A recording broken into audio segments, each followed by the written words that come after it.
Why do we say cut to the chase? Halfway through a meeting that so far has been full of nothing but useless chit-chat and vague ideas, you're wishing people would get to the point, or, in other words, that they'd cut to the chase. Much like getting on a soapbox or pushing the envelope, cutting to the chase used to be a literal action.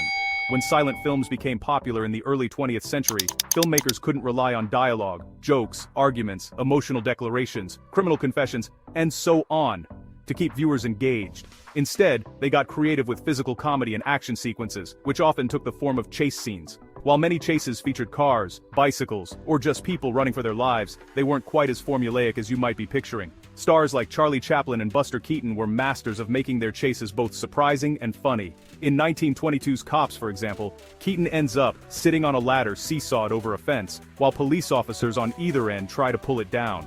In Chaplin's 1928 film The Circus, a policeman follows him right into a circus ring where the audience watches them run circles around each other on a rotating platform. Since moviegoers love to watch an outlaw on the run, chase scenes outlived the silent film era, and cut to the chase was common advice for filmmakers who needed to keep their movies from losing momentum. When they want to break it up a bit, the formula always is, cut to the chase, reporter Edwin C. Hill wrote in a 1939 article about the rising popularity of westerns. There is of course always a chase on, and it is a simple expedient to cut back to it when they think suspense has to be whipped up a bit. Screenwriter Helen Deutsch, who penned classics like The Unsinkable Molly Brown from 1964 and Valley of the Dolls from 1967, even had a sign in her MGM office that read, "When in doubt, cut to the chase."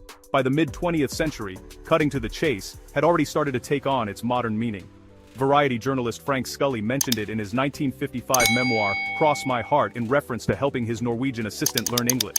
In teaching her, instead of going all the way back to Chaucer, I cut to the chase and tutored her from copies of Variety, he wrote. Though the phrase is most often used figuratively these days, literal chase scenes have yet to become obsolete. And judging by the ongoing success of the Fast and Furious franchise, that won't happen anytime soon.